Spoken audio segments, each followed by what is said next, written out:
I think it's a good time to talk about the financial implications that the Oklahoma City Thunder will have to put out if they do sign Paul George to a long-term deal, which it is looking like right now that Paul George is leaning towards signing back with the Oklahoma City Thunder, despite being bounced in the first round of the NBA playoffs this year by the Utah Jazz, by Ricky Donovan Mitchell and company.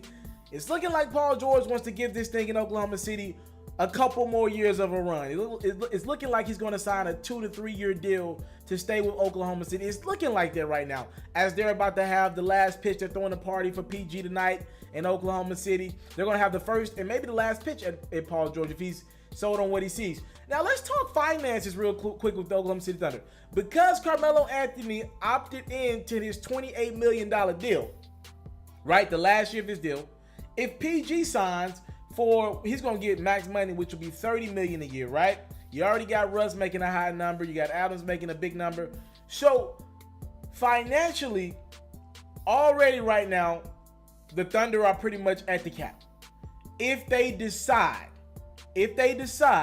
to bring Paul George back, which is what they want to do, for $30 million, their cap hit automatically goes up to about $90 million in luxury tax. Again, they're already at the cap right now without Paul George being on the roster. His contract is about $30 million a year. Times that by 3 with the luxury tax, they're at about $92 million in luxury tax if they decide to sign Paul George again. Again, they knew that from the beginning.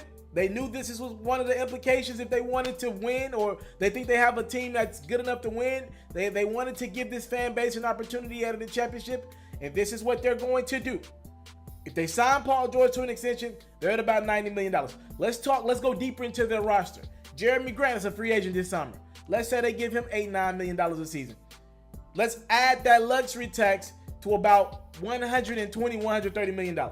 So if you sign Paul George, re-sign Paul George, and you re-sign your own guy, which they can do, Jeremy Grant, and go deeper into luxury tax, remember, as long as guys got bird rights, teams can sign their own guys.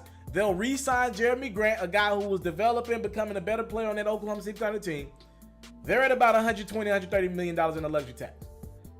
The Oklahoma City Thunder have a mid-level exception, meaning that is a $5.5 to $6 million open slot on their roster where they can go out and sign anyone that's willing to sign for that number.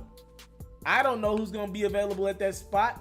I've been hearing rumblings that Brook Lopez might be a guy that wants that spot with the freaking Oklahoma City Thunder. If he's the guy, that'll boost it. If they sign anyone, not just Brook, but if they use that mid-level exception, the full mid-level, their luxury tax will be about $150, $160 million.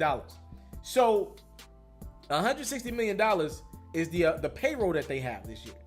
The salary that they have and $160 million luxury tax. So essentially, Paul George is going to cost them about $150, $160 million to re-sign him. But this is what GM Sam Presti and the owner of this Thunder team knew what it would take to keep this team together. It just seems like it would have been so much easier for them years ago to go a tad bit in the luxury tax to keep James Harden, right? James Harden's went off and become this superstar in the NBA. He's the freaking MVP of the league for the Rockets.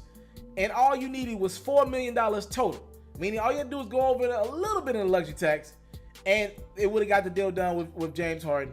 Now you've went into the luxury tax 4 of the last 5 years. You're one of the few teams in the NBA that's pretty much known to be in the luxury tax every year. They're one of the highest payroll teams pretty much every year. And what has that gotten you the last 2 years? 2 years ago, you lose with Kevin Durant on your roster. You lose to the Golden State Warriors in the conference finals, right?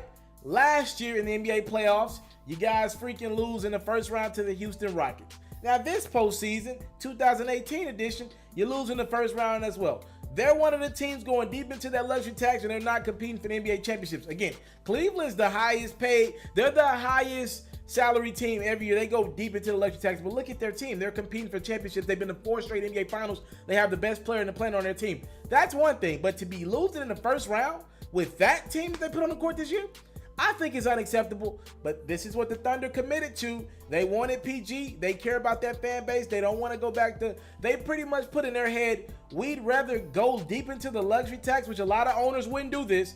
They've said, we're going to go deep into the luxury tax and at least give our fan base something to be excited about rather than just being an irrelevant team. Because if the Thunder go to irrelevancy, Listen, I'm telling y'all right now, the Seattle Seahawks Supersonics will be getting, I said Seahawks, the Seattle Supersonics, they're going to want an NBA team soon.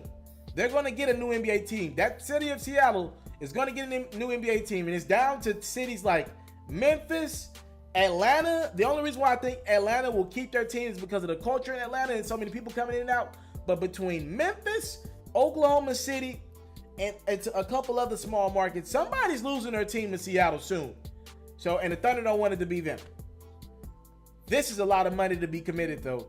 $160 million in salary and an extra $160 million in luxury tax if they decide to sign Paul George, which they intend on doing, Jeremy Grant, one of their own, and they go use their mid-level exception. Wow. I want to salute you, homie, you know, for building your own thing and doing your own thing, creating your own platform, your own website. I got one life to live out my dreams, and I'm giving this thing all I got. I interview celebrities. I talk sports. I represent the culture. Right now, you're turning up on MrTaliaferro.com, shawty.